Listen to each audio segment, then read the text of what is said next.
उसकी यूरिन के रास्ते से उसका गंदा पानी निकलना प्रारंभ हो गया और बाबा की कृपा से डॉक्टर के हिसाब से मेरी बेटी का किडनी काम करना प्रारंभ कर दिया और मेरी बेटी ठीक हो गई। मैं बाबा को यहाँ नमन करने के लिए आया।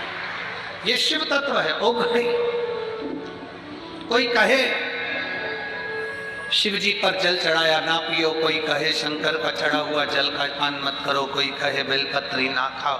बहुत सारे मिलेंगे 24 घंटे बैठ के तुम्हें यही ज्ञान देते रहेंगे। पर आपसे निवेदन है, अगर आपका विश्वास पक्का है, बाबा पर भरोसा करते हो, तो शिव महापुराण पर भरोसा कर कर आप बाबा का मनन चिंतन करते रहो। श्री शिवाय नमस्तुभ्यम बोलते रहो।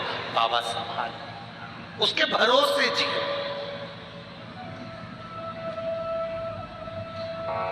उसके आश्रित हो जाओ, उसके आश्रित। ये जल तुम्हें काम आएगा। अष्टावक्र जी ने जल लगाया, चले उत्तर दिशा में पहुंच गए। एक बूढ़ी माँ बैठी थी, तपस्या कर रही थी। बूढ़ी माँ के सामने तपस्या करते हुए अष्टावक्र जी ने देखा, उसको देखकर दर्शन करा। बूढ़ी माँ के नेत्र खुले, उसके घर की दासियां आ गई। दासियों ने उसकी सेवा करी अष्टावक्र जी की। अष्टावक्र जी विश्राम करे, भोजन करे, सोने लगे, आराम करने लगे। बूढ़ी माँ ने बहुत परीक्षा की। अष्टावक्र जी हर परीक्षा में पास होते, प्रत्येक परीक्षा में अष्टावक्र जी पास होते, प्रत्येक परीक्षा। समय निकला, अष्टावक्र जी जब पूर्ण तरह से 10 दिन रुके और 10 दिन में सब परीक्षा पास हो गए, बूढ़ी मां से अष्टावक्र जी ने कहा, तुम सत्य बताओ कि तुम हो कौन, तुम कौन हो। उस बूढ़ी में से एक स्त्री प्रकट हुई, बड़ी सुंदर। उसने कहा, मैं उत्तर दिशा हूं। कौन सी दिशा हूं? उत्तर दिशा। मैं उत्तर दिशा हूं। आप जब मेरे पास में आए, शिवजी पे चढ़े हुए जल को मस्तक पर त्रिपुंड लगाकर आ गए, इसलिए आपकी राहें मैंने सुलभ कर दी। नहीं तो अष्टावक्र जी, आप बदंग ऋषि की पुत्री से कभी विवाह नहीं कर पाते, पर रास्ते को खोलने वाला महादेव था, जिसके जल ने तुम्हारा रास्ता। बहुत समस्या जिंदगी में आती है, बहुत तकलीफें आती है, बहुत कष्ट आते हैं, बहुत रोग आते हैं, बहुत बीमारी आती है, बहुत दुख आते हैं। कष्ट देने वाला कष्ट देने का काम करता है, दुख देने वाला दुख देने का काम करेगा। ये हमारे पुराने संबंधों के अनुसार हमें भोगना पड़ेगा।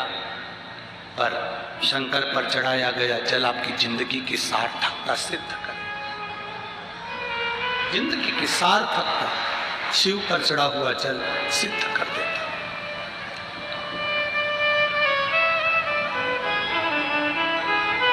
महाराज,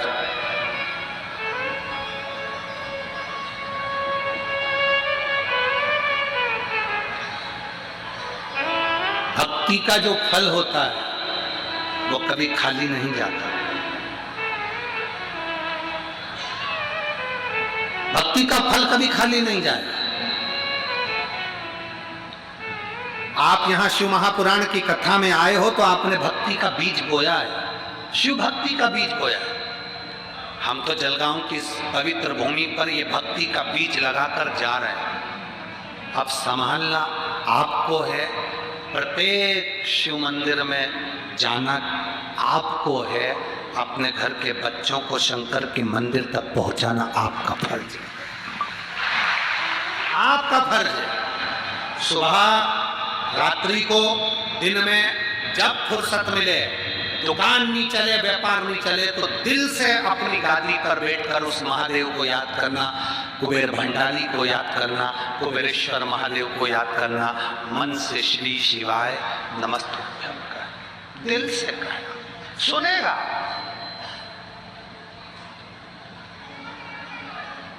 कई लोग बहुत दिनों से आस लगाकर बैठे रहते हैं, हमें कथा मिले, हमें कथा मिले।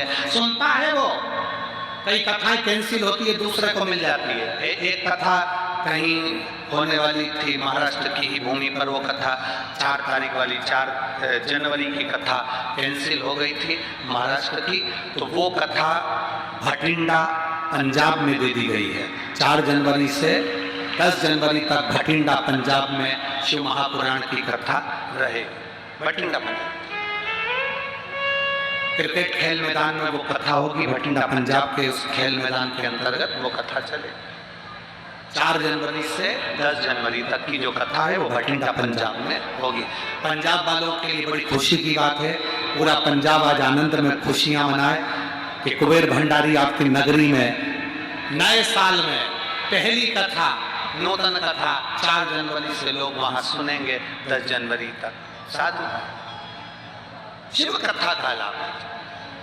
वापिस आए अष्टावक्र जी, शिव भक्ति का हृदय में भाव लेकर आए, तब उन्होंने हर परीक्षा को उत्तीर्ण करा, तो वादान्य ऋषि ने अपनी बेटी का विवाह अष्टावक्र जी के साथ करा।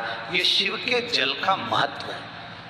सती मैया जो जलकर भस्म हुई थी, पार्वती के नाम से विख्यात हुई, माता पार्वती जी ने शंकर जी की आराधना करी, भगवान शिव और पार्वती का मंगल विवाह हो रहा है। जोरदार ताली बजाकर देवाधिदेव महादेव पधार रहे हैं, जोरदार ताली बजाकर स्वागत करिए।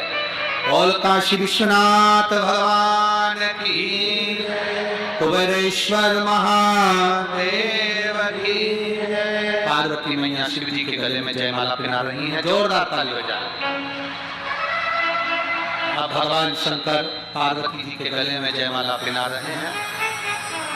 कुछ सूचनाएं आशीष जी देंगे, उससे पहले मैं आपको सूचना दें, जितने भी चैनल पर सुन रहे हैं सावधानी से सुनेंगे। 16 तारीख से 20 दिसंबर तक अमरावती में शिव महापुराण की कथा रहेगी, जिसका समय 1 बजे से 4 बजे तक रहेगा। 25 तारीख से 31 दिसंबर तक पंढरपुर की पवित्र भूमि पर मां चंद्रभागा ग्राउंड के अंदर शिव महापुराण की कथा रहेगी। बड़े भाव से आप कथा श्रवण करेंगे 1 बजे से 4 बजे तक। 4 तारीख से 10 जनवरी 2024 भटिंडा पंजाब में शिव पुराण की कथा रहेगी। 14 से 20 जनवरी 20 बॉम्बे मुंबई की पवित्र भूमि पर मां मुंबईश्वरी का सुंदर आनंद करने के लिए बॉम्बे की पवित्र भूमि पर शिव महापुराण की कथा रहेगी 14 से 20 जनवरी। 24 से 30 जनवरी बनी महाराष्ट्र यवतमाल जिले में बनी में शिव महापुराण की कथा रहेगी। 2 फरवरी से 8 फरवरी तक जमशेदपुर झारखंड में शिव महापुराण की कथा रहेगी। आप सभी को सूचित हो, ये सारी सूचना हम कहेंगे, जो लोग सोशल मीडिया पर हैं इस क्लिप को निकालकर सब दूर अवश्य भेजें। हर हर सूचना आशीष। एक सूचना और,